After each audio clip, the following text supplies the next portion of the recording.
Procurei raciocinar. Mas não é muito escuro o porão? A verdade não penetra no entendimento rebelde. Se todos os lugares da terra estão no Aleph, aí estarão todas as luminárias, todas as lâmpadas, todas as fontes de luz. Bueno, gente, vamos ver quem ilumina o nosso programa de hoje. O Borges está brincando com a literatura, porque ele achava que a literatura era esse jogo de criação literária. Então, a gente tem que entrar com um certo humor, uma certa vontade de entrar nessa brincadeira borgiana, desse mundo, desse universo dos livros, da literatura, que aí a gente vai ver a graça, a gente vai ver a ironia, a gente vai perceber isso no texto dele, né? Eu sempre falo que o Borges ele está tentando pregar peças no leitor, e a gente tem que ver se a gente cai ou não. Eu geralmente caio. Hoy me queda el penar por haberte confiado mi hogar.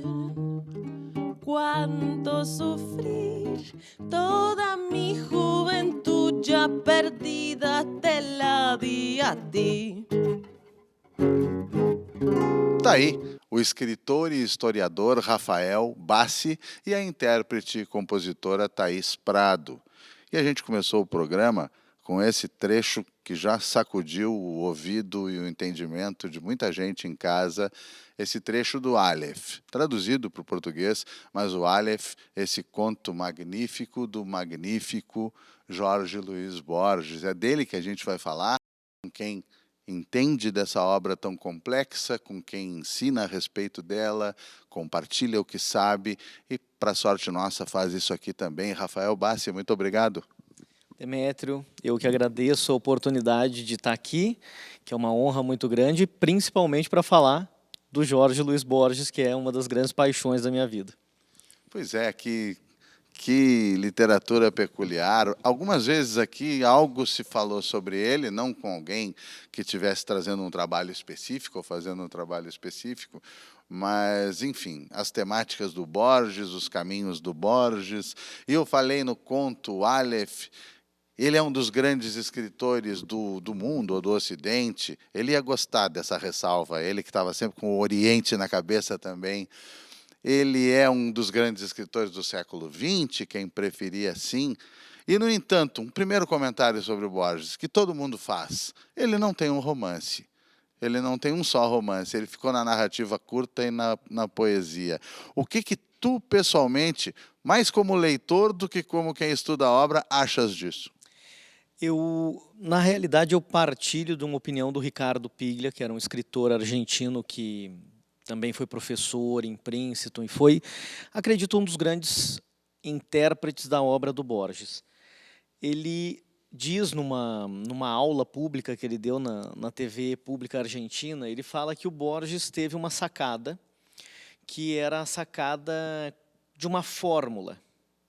E essa fórmula era a fórmula da concisão, né?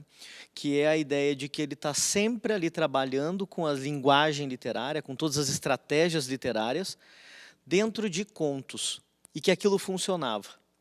Então, o Borges ele achava que aquilo funcionando já correspondia ao interesse literário dele. Funcionava com ele, né? Porque também não é uma coisa simples de se pensar. Não, exato. Mas sabe, Demétrio, que eu sempre tenho, nesses cursos de introdução ao Borges que eu dou, eu sempre costumo dar como primeira lição a ideia de que o Borges dizia que a gente tem que se divertir com a literatura. Então, a gente tem que entrar na literatura do Borges tentando encontrar uma diversão, porque ele é muito brincalhão. Com as formas literárias, ele brinca muito, né? Eu sempre costumo dizer que, para nós, hoje seria muito simples pegar um conto como o Aleph, ou então o Tlon Uqbar Orbis Tertius, e ver aquele livro que está citado, a gente abre um Google e joga e vê se aquele livro existe. Agora, temos que imaginar isso em Buenos Aires, em 1944, alguém pega uma revista sair pesquisando. Né, e sair pesquisando. Então, eu sempre digo para os alunos, falando o seguinte, olha, o Borges está brincando com a literatura, porque ele achava que a literatura era esse jogo de criação literária. Então, a gente tem que entrar com um certo humor, uma certa vontade de entrar nessa brincadeira borgiana, desse mundo, desse universo dos livros, da literatura, que aí a gente vai ver a graça, a gente vai ver a ironia, a gente vai perceber isso no texto dele, né? Eu sempre falo que o Borges ele está tentando pregar peças no leitor, e a gente tem que ver se a gente cai ou não. Eu geralmente caio. Eu caí a minha vida inteira nas peças que ele compôs. E justamente por isso, ele não conseguia desenvolver uma narrativa longa. Porque a narrativa longa, ela demanda mais do que essa concisão dessas estratégias. E eu acho que isso nem interessava a ele. Pois é, isso é genial, é muito interessante isso explicado assim. Até porque, quando a gente escolhe para começar, eu poderia ter escolhido tanta coisa emblemática, porque aqui num programa eu não vou buscar algo, como se diz agora, é engraçado que se diga agora quando já não existe mais o lado B do disco, né? Mas o pessoal usa muito a expressão lado B agora. Às vezes uma gurizada que não conheceu o disco com dois lados. Mas eu não buscaria algo menos conhecido, mais lado B do Borges, para a gente fazer algo bem emblemático. Eu trouxe o Aleph, eu poderia ter trazido o Sur, eu poderia ter trazido algo do Livro de Areia, mas o Aleph justamente é a ideia de um pequeno objeto que contém tudo. Que contém tudo. E olha como isso está no que tu dizes sobre a concisão e o conto, e a opção pela narrativa curta, né? O Livro de Areia também é um pequeno objeto que contém tudo, que é infinito, que contém o infinito, né? Parece que essa pode ter sido a grande busca desse cara. É, possivelmente ele se encontrava. Claro, a gente tem que sempre separar o Borges em duas fases, né? Que é a fase dos dois primeiros livros de contos, o Ficções e o Aleph, e os poemas e ensaios escritos até aí, e os livros pós-cegueira, né? Ele fica quase completamente cego ali entre os anos 55 e 59. Né? E aí ele mesmo já disse em inúmeras entrevistas que, como era muito difícil ditar um texto, e por isso que a gente não, né? Tu citou ali o Livro de Areia. No Livro de Areia, a gente já percebe que há menos dessa construção que existe no Aleph, que existe no Sul, né? Mas ele dizia que depois da cegueira ficou mais fácil para ele escrever poesia. Porque ele falava, eu consigo lembrar melhor de um verso que me surge. E aí esse verso Porque ele ele dita para passa a alguém. usar a oralidade Isso, também, né? ele tinha Sendo que ditar gravado. para alguém. É. Fantástico, fantástico. Puxa, como todo o grande, né? A gente tenta defini-lo pelos seus temas, pelos seus tópicos, e a gente fica se sentindo reduzindo algo. Puxa, se eu pudesse explicar um cara desse tamanho só pelos tópicos, só pelos temas obsessivos dele, mas estão, né? Estão, talvez de fundo, algo como o infinito, mas mais nominavelmente está ali o labirinto, está ali a cegueira, está ali a coragem, né? O duelo. O duelo, os tigres que frequentam a obra também, Exato. né? Essa coisa doida de Oriente, Mil e Uma Noites, que parecia assombrá-lo, né? Isso. E o que tu diria desses traços maiores, assim, para a gente encontrar um cara como esse? Teve um escritor argentino que já veio aqui naquele festival de inverno que existia uns anos atrás, que é um escritor argentino muito famoso hoje, que chama Martin Cohen. Tem algumas obras publicadas no Brasil e ele diz o seguinte, ele diz duas coisas. Ele falou, se tu está escrevendo alguma coisa, não leia Borges no momento da escrita, porque tu vai ver que tu não precisa escrever. E aí vem a segunda coisa, porque em Borges está tudo. Né? Então, Borges é o Aleph. É o Aleph. A literatura do Borges é o Aleph. Né? Ele trata da questão feminina num conto como Emazuns. Ele trata da questão do duelo em vários, mas o Sul o final é uma questão de duelo ali, de coragem, de enfrentamento. Ele trata da questão do infinito das bibliotecas, na Biblioteca de Babel, no Livro de Areia. Então eu acho que são esses os temas. É a ideia do labirinto, é a ideia do infinito, é a ideia da coragem, tudo isso que tu falou. É a ideia da memória. A gente não pode esquecer que um dos contos mais famosos do Borges é Funes, o Memorioso. Que joia, né? Que é uma coisa joia, incrível, uma joia, um sujeito no interior do Uruguai, que no final a gente descobre que tinha 19 anos. Né? É um negócio assim impressionante. Ele tinha memória de como o sol incidia sobre determinada árvore na terça-feira, não sei que dia de julho, às 14h57. Né? E tanto é que no pós-fácil o Borges fala, olha, esse conto é um conto de terror sobre a insônia. Que doideira. Né? Então ele conseguia extrair de um conceito, ele extraía um conto incrível. Né? E quando tu fala do humor, da ironia, que estão na obra dele e estão no cotidiano, na vida dele, nas entrevistas, nos causos que se contam, sei lá, morreu a mãe dele, Dona Leonor, com 99 anos, e aquela velhinha que sempre quer fazer um comentário no velório, quer ser agradável, é difícil o que dizer numa situação dessas, né? Assim, coitada da Dona Fulana, que pena, quase completou 100 anos. E ele diz assim, eu vejo que a senhora se apega muito ao sistema decimal. Puxa, que diferença faz de 100 anos ou não fez 100 anos? Então, esse cara chistoso, assim, e tu fala, não dá, às vezes não dá para saber o que é um dado real e o que é uma doideira dele. E aí tem um opúsculo ali, História Universal da Infâmia, que tu apanha disso todo o livro. Tu diz, tá, mas isso aqui, ele viajou esse troço aqui, ou isso tem um dado real que funda ele? Porque tem fontes, é uma coisa assustadora de tão criada, de tão tecida. Né? Tu sabe, Demétrio, que para esse livro, né, que é a História Universal da Infâmia, e também para os primeiros contos dele, há uma explicação muito interessante sobre essa trajetória. Porque o Borges começou a escrever ficção, né, narrativa, por volta dos 40. E ele já era um poeta reconhecido, e ele já era principalmente um ensaísta reconhecido. E aí, de novo, né, aquela ideia de o que eu posso fazer que vai dar certo. Então, os primeiros contos do Borges, tanto do História Universal e os primeiros até mesmo do Ficções, são contos que se assemelham ali a uma mescla de ensaio narrativo.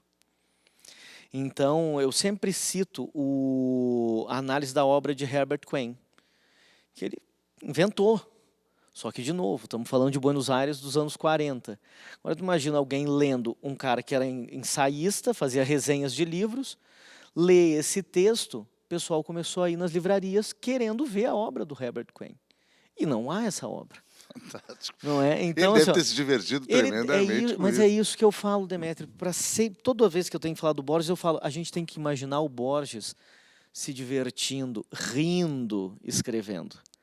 Porque era isso, ele gostava desses pequenos detalhes que vão confundir, que vão fazer a cabeça do leitor explodir. E agora, tu dizendo isso, eu me lembro que tem muitas imagens de Borges rindo. Interessante tu falares nisso, seja em vídeo, seja em foto.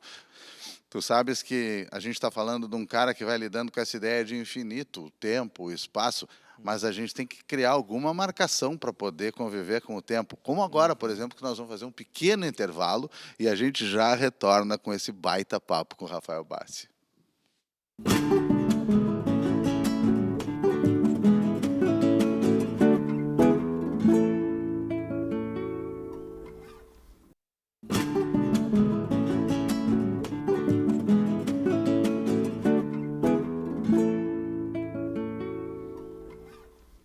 De volta com Jorge Luiz Borges, de volta com Rafael Bassi, que tem tratado desse cara, tem lidado com ele.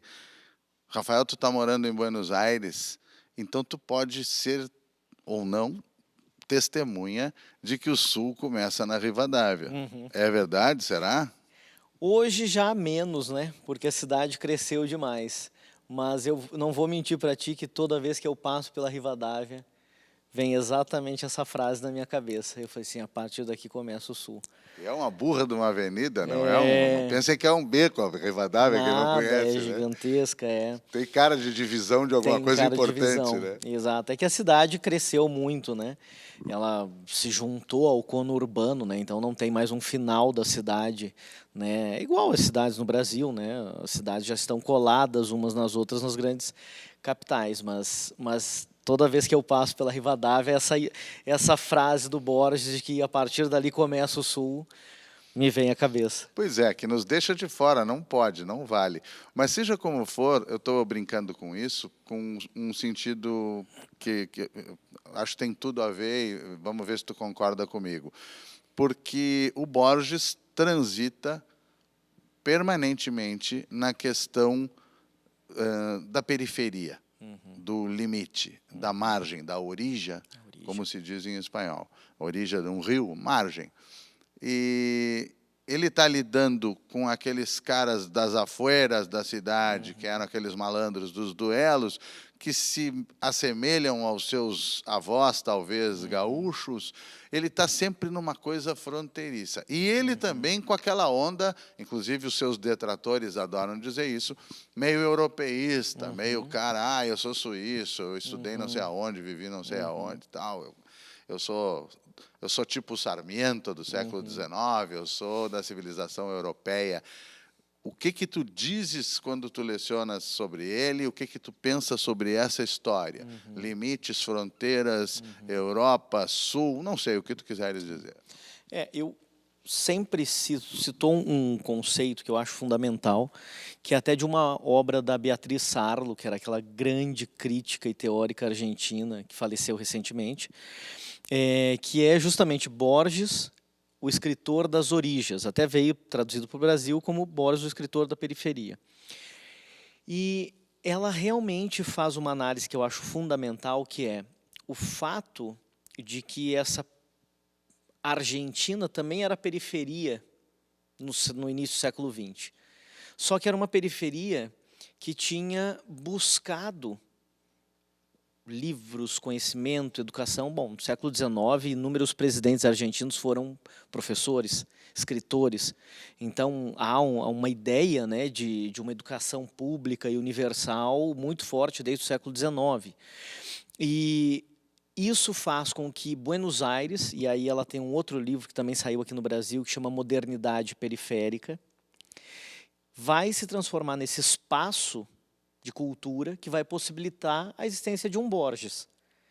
E aí ela também fala uma coisa que é importante, que tu disse ali dos detratores e tal, ela fala assim, não, porque a massa de trabalho para fazer a obra do Borges foi ele tirar da história argentina. Né? Então, tanto é que ele sempre fala, né, essa história poderia acontecer no Oriente, poderia acontecer no sul dos Estados Unidos ou poderia acontecer em Buenos Aires. As planícies são todas iguais. Exatamente. Né? Então, ele tem essa noção. Agora, de fato, e eu concordo muito com o que a Beatriz Sarlo disse, que ele pega a história argentina e transforma isso. Tanto é que aquele que eu acabei de citar há pouco também, que é o Martin Cohn, ele fala que o Borges é o único escritor universal argentino, porque ele consegue pegar essa periferia, ele consegue pegar esse gauchismo, principalmente dessas histórias que permeiam o Uruguai, a Argentina, muitos contos têm uma pequena participação de Bagé, né, em Amazuns. A Amazuns recebe a notícia de que o pai morreu no hospital em Bagé. Então ele está falando dessa região rio-platense e ele transforma isso numa literatura universal, né, que consegue ultrapassar os limites do espaço e do tempo. Né, por isso que a gente está lendo Borges até hoje, por isso que ele é altamente reconhecido em todos os lugares. Eu sempre falo, né, é muito interessante, disse assim, o pessoal fala, ele teve formação na Europa. Pois é, mas o primeiro livro dele foi O Fervor de Buenos Aires. Sensacional, e bem gurizão, né? Exatamente, 21 anos, né, publicando poemas. Eu fiquei com esse lance do Bagé na cabeça, porque tem aquela história dele com o primo Henrique Amorim, baita escritor, né, uruguaio, terem se aproximado da fronteira com o Brasil, da fronteira com o Rio Grande do Sul, do lugar onde se começa a escrever o Martim Fierro, ou não, tem uns que dizem que não, mas eu acho que até que sim. Enfim, e ele vê um outro tempo ali, parece que ele entrou num tempo antigo. Ele descreve os caras, as roupas, as barbas, as práticas de bolhar avestruzes, a violência que ele assiste ali de forma inesperada e tal. Então tem uma coisa dele tomar conhecimento de um mundo gaúcho maior naquele momento e isso se incorporar à prosa dele, à poesia dele. Quando tu falas nessa coisa do humor tão importante e tão pouco lembrada, tu me levas a te perguntar o seguinte: quando tu ensinas sobre Borges, o que tu queres mostrar que não está bem visto pelas pessoas, por quem o estudou? O que tu diz? Gente, prestem atenção, parem a orelha aqui. Eu sempre dou... Esses cursos de introdução são cursos que eu já realizo há, acho que uns 7 ou 8 anos, e eu sempre falo isso. Aproveitem Borges como literatura que tu vai ler e vai entrar no texto. E eu sempre digo também que a ideia da concisão, ela nos leva a pensar, bom, Borges eu não considero ele um escritor ruim, fraco, burrinho. Então eu tenho que partir do pressuposto de que não há nenhuma palavra ali que não tenha sido muito bem pensada. Então tudo que está ali serve para alguma coisa. Então é um tipo de literatura que não é aquela literatura que a gente vai para ler na praia, nas férias. Então é uma literatura que eu tenho que me entregar a ela. Mas quando eu me entrego a ela naquele silêncio, porque, de novo, são contos, às vezes, de 3 páginas. Eu consigo ler um conto do Borges em 15 minutos. Só que se eu me entregar àquele conto, eu vou notar aquela ironia, que o Machado também tinha, né? Aquela ironia fina da frase, daquela frase ali que no final tua boca faz aquele pequeno risinho de canto. Então isso eu sempre falo para os alunos, prestem atenção na forma como ele constrói a frase. Porque a construção da frase dele revela essa ironia, revela aspectos que depois vão voltar lá no final do conto, que ele vai amarrar tudo. Ele adorava, né? Eu sempre falo que aquele O Jardim de Veredas que se Bifurcam é um conto policialesco. É um sujeito fugindo de um cara que quer matá-lo. E na última linha do conto a gente entende por que aquele cara está fugindo e por que aquele cara faz tudo o que faz até chegar à última linha. Porque está tudo muito bem construído. Está tudo bem feitinho. Então é aquele tipo de literatura que, de fato, né, o Cortázar também dizia isso, há um pacto entre o autor e o leitor. Então o Borges nos entregou um texto e tu tem que entrar nesse pacto. Então daqui que eu vou ler. E tem que produzir também, né? Exato. Porque se isso já é algo da literatura em geral, nele é uma coisa muito forte. Exato. Porque se alguém toma o Conto Sur, que é o mais conhecido, e diz assim, é a história de um duelo. É? Mas na hora que vai começar o duelo, acaba o conto. Exato. Agora é contigo. Exatamente. Né? Agora é tu que pega, aquela correria de criança, assim, toca no cara e diz, agora é tu que pega. Ao mesmo tempo, nunca consigo encontrar, quem sabe tu me ajuda nisso, algo que eu vi uma vez em que ele fala contra as ênfases. Ele, de alguma maneira, fala de uma perda de foco, até de uma vulgaridade da coisa da ênfase. E, de fato, ele é comedido, ele é austero, comedido, né? Tudo é muito... ele é muito chamado de barroco, né? Ele é chamado de barroco, mas é justamente isso que eu falo. É esse barroco dele que mostra que tá tudo perfeito na frase. Até a frase que tu achar, às vezes, meio estranha, ela não foi colocada estranha ali. Volta ali. Volta e fala assim, olha, daqui a pouco tu vai entender porque essa frase está estranha. Não está estranha à toa. Ao mesmo tempo, um cara já que tu falaste numa época em que as coisas não estavam tão facilmente disponíveis, um cara com uma bagagem visível, evidente, imensa, uma coisa absurda. Mas como é que esse sujeito leu tudo isso, meu Deus do céu? E aí tu começa a lembrar que uma grande parte da vida com uma baita dificuldade de visão. E o cara tinha um cabedal magnífico, ao ponto de dizer que a coisa mais próxima ao paraíso que ele podia imaginar era uma biblioteca, e eu só disse isso para te pegar aqui com este trabalho aqui. Deixa eu mostrar aqui para o pessoal e tu, por favor, comenta sobre ele. Demétrio, esse livro foi o seguinte, né? Como eu já estava organizado há mais de ano para me mudar para Buenos Aires esse ano, que de fato aconteceu no começo do ano. No final do ano passado, eu estava passeando com meu cachorro e pensei, meu Deus, vou ficar longe da biblioteca. E foi ali da minha biblioteca. E aí ali foi a minha maior angústia, porque até então eu estava com a questão burocrática da mudança e eu não tinha pensado nisso. Aí eu explico no prefácio, eu me dei um presente. Durante alguns dias, quando me sobrava um tempo, eu sentava na biblioteca, no meu escritório, parava, olhava para os livros e aquele que me chamasse a atenção de uma história que eu tinha com aquele livro, eu ia pegar e escrever um pouquinho. Então, aí nesse livro tem como a minha biblioteca começou, da época que eu morei muitos anos em Curitiba, eu morei 18 anos em Curitiba, comecei a visitar sebos em Curitiba, conheci o Dalton Trevisan no encontro fortuito na rua.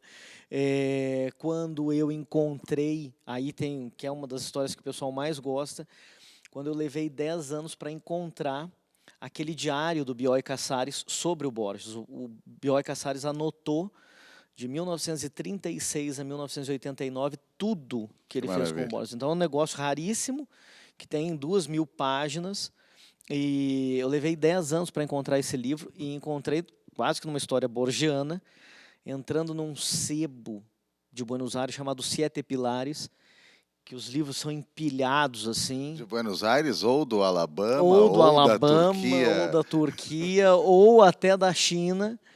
Eu entrei e comecei a ver umas coisas do Borges, e daí o cara falou assim, eu vejo que tu gosta de Borges. Eu falei, gosto. Ele falou, então eu tenho isso para te mostrar. E daí abriu uma gaveta e tirou.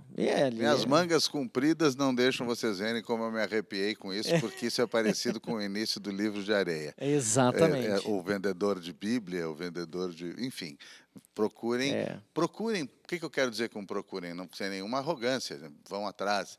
É porque nós estamos falando com alguém que está falando de alguém, Rafael Bassi, Jorge Luiz Borges, ele que se sentiu perdendo a raiz aqui, se afastando da biblioteca, um cara que leva as pessoas para dentro das principais e necessárias bibliotecas. Ambos, o Borges, o Rafael Bassi, com o seu trabalho. Muito obrigado. O que tu quiseres dizer para as pessoas? Demétrio, eu quero primeiro te agradecer imensamente. É uma alegria, um prazer imenso estar aqui. E dizer para todos os espectadores que deem uma chance para o Borges, não esqueçam da literatura dele. Façam esse pacto com ele, que é uma leitura, e eu acho que tu vai concordar comigo, que fica na memória e que muda a gente como leitor.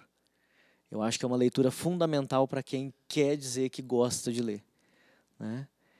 E eu acho que é tudo que eu tenho feito ao longo dos anos. É quase que sabe, eu saio por aí batendo nas casas para ouvir a palavra do Borges. Que bom, que boa pregação, que bom que essa pregação veio até aqui à beira desse fogo. Vamos para aquele nosso intervalo no qual o pessoal solta do potreiro meu gateadinho e a gente serva a palavra.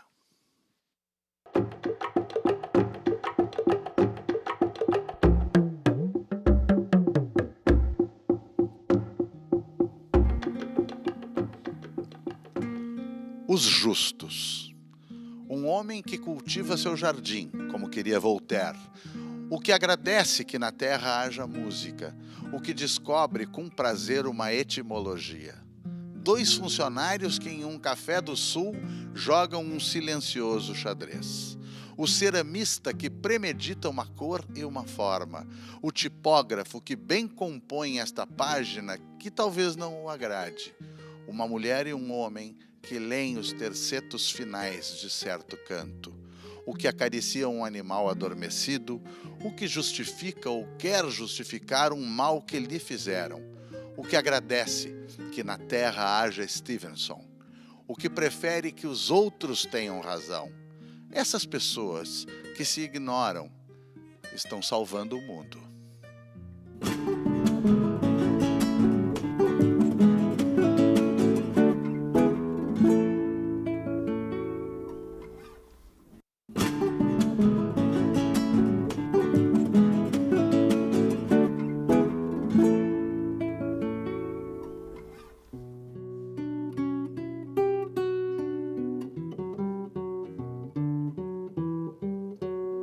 Con mi abuelo aprendí a llorar de contento, a bailar con el viento, a comer despacito. Con la abuela aprendí a hacer mucho con poco, a reír como locos, a ser niños dormir. He aprendido con ellos a usar las dos manos, y aunque tengamos líos, querer a los hermanos, a sustentar las miradas, a abrazar con el alma, a calentarme por nada y a volver a la calma, a patalear, zambullir y flotar, a respirar con la panza para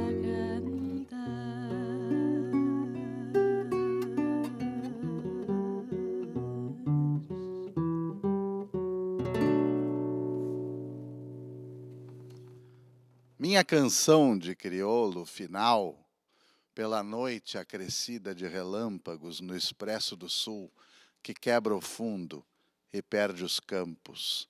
Uma amizade fizeram meus avós com esta distância e conquistaram a intimidade do Pampa e ligaram a sua destreza à terra, o fogo, o ar, a água. Esses são os avós, os abuelos do Jorge Luiz Borges, só para a gente linkar com o papo que a gente teve no primeiro bloco, e a gente estava ouvindo os abuelos da Thaís Prado. Muito obrigado. Eu que agradeço poder estar aqui. Tiago Medeiros, graças também. Que linda valsa, que lindo tema, que linda ideia, e essa coisa de batalhar, sambugir e flotar, sensacional. Podemos traduzir, se alguém não está tão, a orelha tão acostumada com o espanhol. E também essa coisa de respirar com a barriga para cantar, quando a gente ouve um canto tão doce, tão cuidado e tão bem respirado. Fala desses avós, dessa história toda aí. Então, meus avós são as minhas pessoas preferidas, né? Eles são são meus fãs número 1 também. Acho que quando eu comecei a cantar assim na rua, foi para agradar a eles, né? E quando eu comecei com as cantautoras latino-americanas, eu tive um especial de autoria feminina latina desde 2018. E faz tempo que eu não faço, inclusive, se alguém quiser me chamar. E foram eles que meio que me fizeram cantar, na verdade, porque o meu avô me levava e me trazia para todos os ensaios ao longo da vida inteira.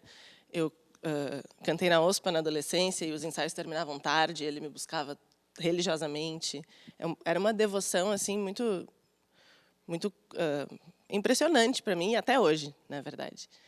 E a coisa de batalhar, sambugir e flotar é específica do meu avô, muito querida à memória, porque eu lembro que ele me pegava pelas 2 mãos na beira da água, assim, quando eu era muito pequena, e dizia, pataleia, pataleia, pataleia. Porque eles são uruguaios, né? Então, daí, por isso, o espanhol e todo o resto. E, enfim, a hora que ele vê isso já vai estar chorando, e eu imaginando ele chorando já quase choro, porque é realmente muito bonito. E é impressionante porque que coisa bem posta numa letra, numa poesia, porque, puxa, o Rafael estava falando em universalidade há tão pouco tempo conosco. Batalhar, samugir e flotar, leva isso para qualquer contexto, né? Esse batalhar a gente até usa no Rio Grande do Sul por pura influência do castelhano fronteiriço, né? Bater perna e braço, né? Batalhar. Agora, o sambugir é mergulhar e o flotar, claro, é flutuar, é boiar, né? Bueno, temos que estar um pouco preparados para tudo isso. Talvez Claro. até acima do flotar, com essa patalhada toda, dá para voar um pouco também, né? Sensacional. Estão aí os abuelos, está aí a ancestralidade de alguém que, afinal de contas, é tão de agora, está fazendo coisas de agora, está com a corrida já lá na frente, mas com os abuelos junto, né? Sim. Canto. Eu te falei em respirar com a barriga, isso está lá, não sei se a tua avó canta ou se era uma orientação geral do respirar com a barriga, que vale para muitas coisas que não só cantar. E aí tem a tua passagem por corais, o teu trabalho em coral, que eu não sei se continua, enfim, mas PUC, OSPA, fala um pouquinho disso também. Então, justamente, eu sempre gostei de cantar, e eles sempre me incentivaram muito, e quando eu tinha 13 anos, o meu avô nos inscreveu no sorteio do Prelúdio, do projeto de extensão da URGS. E ali eu fiquei até meus 15 anos, e daqui a pouco eu estava velha demais, porque é um projeto que pretende cuidar de crianças e adolescentes, né? E daí eu perguntei para o pessoal, tipo, o que eu faço depois daqui? O interlúdio. E aí eles, ou tu faz faculdade, ou, sei lá, talvez o coral da OSPA. E eu fui lá e fiz o teste, passei e cantei na OSPA dos 15 aos 18. E foi onde eu aprendi a respirar, no caso. E tinha um professor muito querido, o Decápolis de Andrade, era preparador vocal, e uma figura muito singular. Se o meu chapéu tivesse mais perto aqui, eu teria posto ele só para tirar o Decápolis Andrade, que é uma história do canto. Nossa, né? sim. E foi ele que me ensinou a respirar com a barriga, na verdade. E como ele era um vovô também, eu me permiti incluir essa orientação, mas também porque isso conversa com outras coisas que eu já tinha de consciência corporal que os meus avós me deram sem nem perceber. Assim, por exemplo, eles dizem que o ideal é não puxar as mãos dos bebês para cima quando tu está ensinando eles a caminhar, porque isso faz eles respirarem aqui e o bebê nasce sabendo respirar na barriga e desaprende nesse processo de tentar andar aqui assim. Olha que interessante. Segundo meus avós. Então, assim, essa coisa de puxar a respiração para a barriga vem de muitos ângulos e eu acabo aplicando ao canto e também a regulação emocional, né? Fica a dica para quem não sabe. Respirar com a barriga ajuda. Faz milagres. Oh. Legal. Passa um pouquinho para o Thiago ali. E aí? Cara, como é que é esse encontro aí? Como é que começou esse caminhar juntos aí? O que tu queres contar desse trabalho de vocês? Então, eu e a Thaís, a gente se conhece desde 2019, né? Nós somos companheiros, né? E, bom, eu sempre gostei de música, né? Não é minha profissão, assim, ser músico, mas desde criança, assim, desde os 13 anos, eu gosto muito de música, eu gosto de tocar violão, né? E foi um encontro, assim, né? Eu sabia que a Thaís cantava, que ela compunha, tocava também. E isso foi uma das coisas que fez com que eu me encantasse, assim, né? E sempre que a gente tem uma oportunidade, a gente faz um som juntos, né? Toca juntos. É uma coisa que me dá muito, muito prazer, assim, né? Fazer isso junto com ela. Que bom que deram a oportunidade para nós aqui também. Thaís, os avós, a família, são de Montevidéu ou são de Campanha, são de litoral uruguaio? Porque quem gosta do Uruguai sabe que, ainda que seja um país pequeno, por termos de comparação com o Brasil, tem muita diferença, né? Tem. Então, eles se conheceram em Montevidéu, e meu pai e meus tios nasceram lá, mas, se eu não me engano, e se eu errar, essa vai ser feio, mas Meu avô é de San José e a minha avó é de Flores, ou o contrário. Mas eu sei que é San José e Flores. Mas eles se conheceram em Montevidéu no curso de bancários. Vou pedir mais uma para vocês, que vocês queiram tocar para nós, pode ser? Pode ser o Bolero del Subempleo. Subempleo não é pouca coisa, solta lá.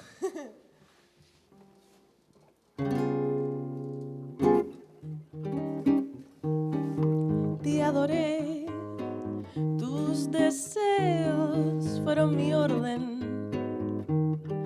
y me alegré de los éxitos de tu soñar. Hoy me queda el penar por haberte confiado mi hogar. Cuánto sufrir, toda mi juventud ya perdida te la di a ti.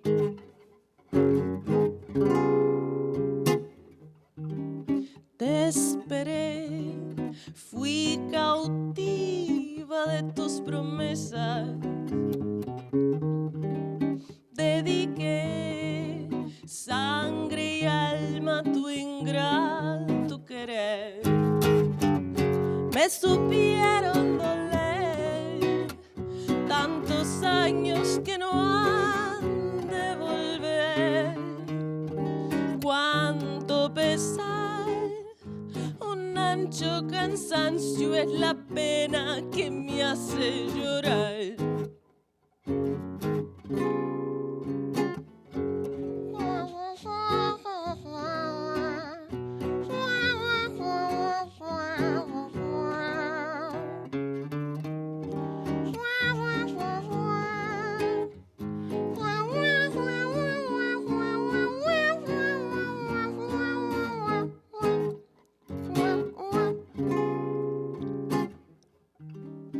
Ahora sé, en quererte se fue mi vida.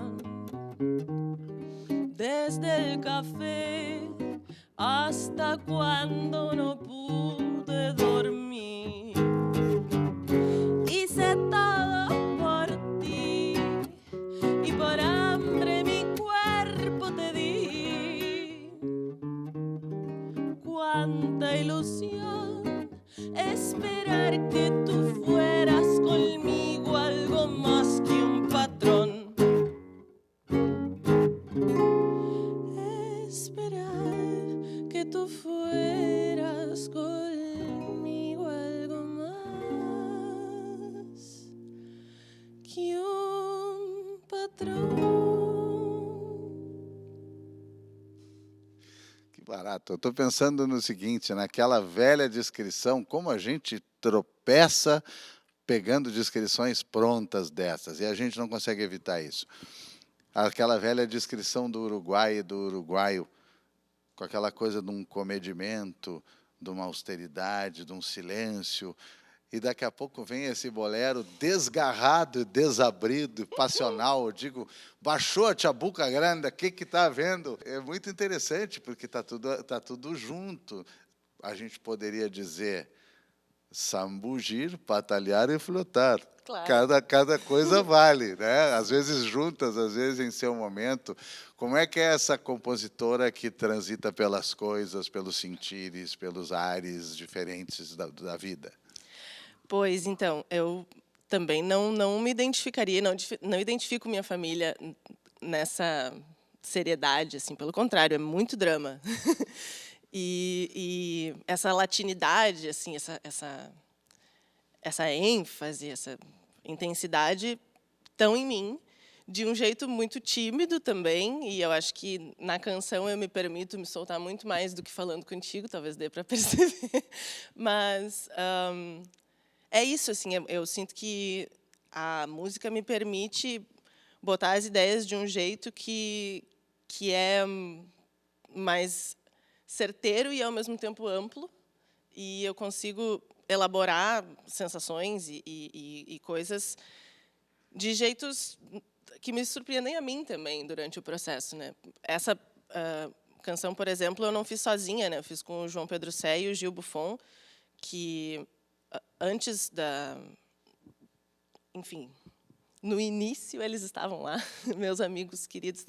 O Gil é da Letras e o João foi da Letras também, mas a gente não se cruzou lá, enfim.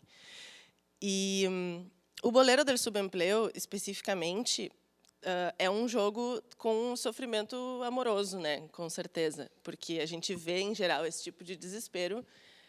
Sim, aquele patrão que pintou ali.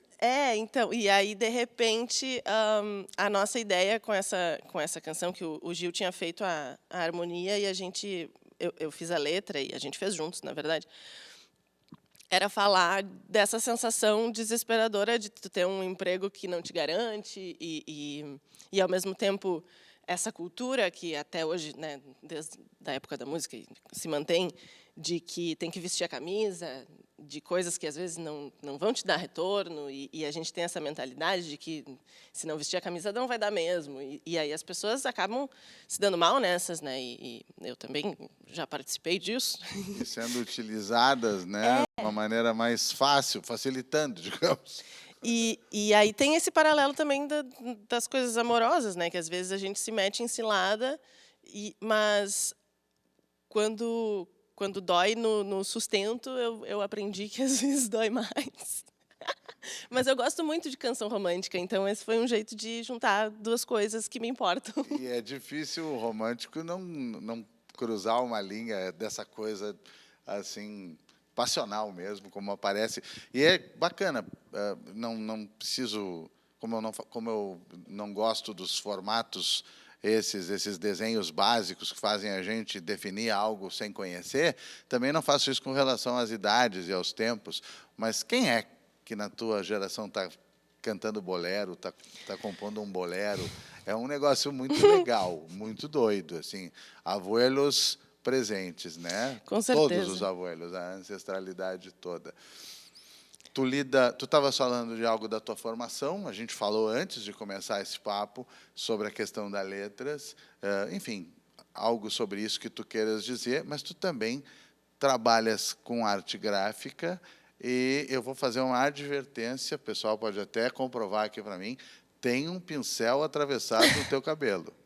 Tem. Eu me sinto na obrigação de te avisar. Tem um pincel atravessado aí na tua cabeça. Como é que é esse negócio?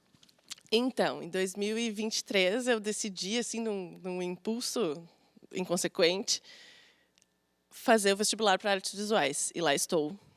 E, na verdade, isso também vem da família, né? A minha tia, a filha dos meus abuelos, né? A Rosana, desenha muito e eu cresci com desenhos dela... Muito. Muito. Eu cresci com desenhos dela na parede enfim, sempre gostei, sempre achei legal, mas nunca tinha me colocado nesse lugar, assim. E aí, acho que desde a pandemia, na verdade, eu comecei a fazer uns experimentos gráficos nas minhas redes, de pedir sugestões de desenho e as pessoas me mandarem. E fiquei brincando disso muito tempo, só que quando passou a pandemia, as pessoas voltaram a fazer suas coisas, ninguém mais tinha saco para mim. E aí eu precisava de interlocução. E foi isso que acabou me levando para a graduação. E tem sido muito legal, porque além da exploração simbólica, poética e de materiais também, né, tem um pincel, mas eu uso mais caneta, mas aí eu gosto de cerâmica, é muito difícil não gostar de tudo. Mas eu já cheguei a fazer, por exemplo, cartazes de show para mim e para outros, que é uma coisa que me surpreendeu também. Tá para sair também a minha primeira capa de single por aí, assim, para terceiros. Então, tenho me divertido muito com isso também. É muito legal. Anotem no cantinho aí, não sei se alguém assistiria o programa com um bloco de notas na mão. Eu estou pensando, anotem no cantinho da memória, no cantinho que quiserem. É muito difícil não gostar de tudo.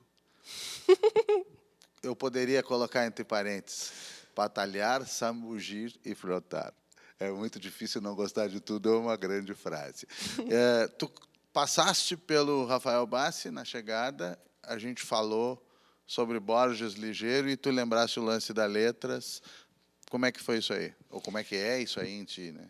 Então, eu ainda trabalho com texto, né? Eu passei pela letras, não cheguei a terminar, né? Artista, às vezes, tem essa complicação com as academias, mas eu tô aqui para quebrar o estereótipo dessa vez. Mas daquela vez, então, eu fiz quase todo o curso e conheci as pessoas com quem eu trabalho até hoje, porque eu trabalho com revisão de texto e formatações ABNT, legendagem, tudo que estiver ao meu alcance. E foi lá que eu conheci pessoas muito importantes e aprendi a pensar a linguagem de um jeito muito, muito amplo. Então, foi muito bom também para todas as outras coisas, porque a gente saber, por exemplo, que a gramática normativa é uma convenção e que não é o que dita como as coisas funcionam, acho que todo mundo deveria saber. E isso a Letras me deu assim, realmente escrito, né? Não é só uma intuição que eu já tinha, mas a comprovação mesmo de que tudo da lei e que basta saber o contexto, o registro e jogar com isso, que há de dar tudo certo. Eu estou louco de medo dessa palavra, da qual eu sempre gostei muito, porque tem sido usada de uma maneira, para mim, absurda, mas é o caráter libertário da coisa, né? Quer dizer, com todo o cuidado artista, de cada palavra no seu contexto, mas sim. É bem por aí o negócio. Teus registros, teus trabalhos que as pessoas podem encontrar, teu trabalho de 2023, de que a gente estava falando agora, algumas coisas anteriores, o que tu queres oferecer para as pessoas te encontrarem fora daqui, né? Que aqui já foi muito legal. Então, a primeira canção que a gente cantou, Vals de los Abuelos, tem clipe. E foi um clipe lançado durante a pandemia, então a gente fez, juntou fotos dos avós das outras pessoas, vários amigos, e fez uma montagenzinha, porque não tinha como encontrar as pessoas, e na época os idosos eram um grupo de risco. Foi um momento muito emocional para todo mundo, assim. E foi um clipe que nos deu muita alegria, né, quando saiu. Então assistam. Tem mais clipes. Tem um segundo clipe da canção chamada Popô, que na verdade é um hino de amor à prosopopeia, né, que é uma figura de linguagem. Então também aí já se misturam as formações. E depois tem o meu disco. Tem mais algumas coisas, acho que a pessoa procurando o meu nome ela acha, mas de importante tem o meu disco também, que saiu em 2023, Falta de Jeito, que é... Esse nome é sensacional. São 11 faixas, 10 são de minha autoria, e uma é da Paola Kirst, que também é uma artistona que eu sou fã aqui do Sul. E é isso, assim, acho que tem o disco, tem os singles.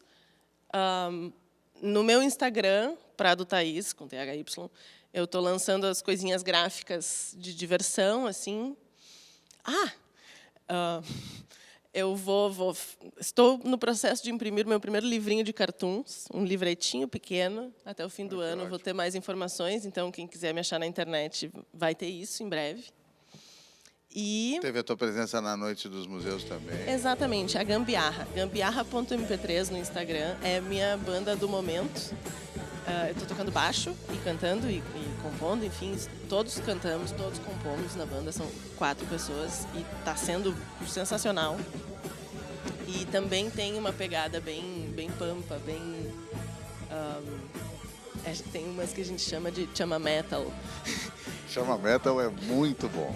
E aí, enfim, a gente tem se divertido. Acho que é muito difícil para mim me propagandear, porque eu sinto que está tudo muito, cada coisa para um lado, mas, ao mesmo tempo, tudo junto. Então, assim, acompanhem que vai acontecendo coisa. De todos os modos, é muito difícil não gostar de tudo o que tu disseste, o que tu trouxeste, o que vocês fizeram aqui. Thaís Prado, Tiago Medeiros, muito obrigado. A gente que agradece. Pô, uma honra.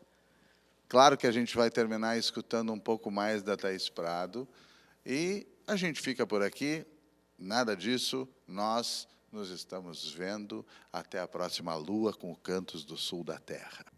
Queria saber por que é tão feio falar de dinheiro. Se puder dizer quanto é que tu cobra por um choro inteiro. Quantos gemidos contados entre contidos cantados são dados estatisticamente relevantes para calcular o índice de insatisfação da artista popular. popular. Autora de canção, saber se um choro dá pra pagar pela água que escorre, se um choro dá pra apagar esse fogo que não morre, de viver, de cantar, não morre, de viver, de cantar, não morre, de viver, de cantar, por favor, não morre. Vai trabalhar, botar na mesa tapioca, pôr açúcar na pipoca, ter um cão chamado Joca, alimentá-lo com paçoca e biscoitinho, decorar minha maloca, visitar a Pororoca, ir a bares cariocas, é querer demais pra mim. Queria saber por que é tão feio falar de dinheiro. Se puder dizer quanto é que tu cobra por um choro inteiro, quantos gemidos contados entre contidos cantados são dados estatisticamente relevantes para calcular o índice de insatisfação da artista popular. Autora de canção, saber se um choro dá pra pagar pela água que escorre, se um choro dá pra apagar esse fogo que não morre, de viver, de cantar, não morre, de viver, de cantar, não morre, de viver, de cantar, por favor, não morre. Vai trabalhar, botar na mesa mandioca, parecer uma boboca. Se quiser tocar, só toca, vão dizer velha coroca. Se molha toda quando choca, essa daí. Queria saber por que é tão feio falar de dinheiro.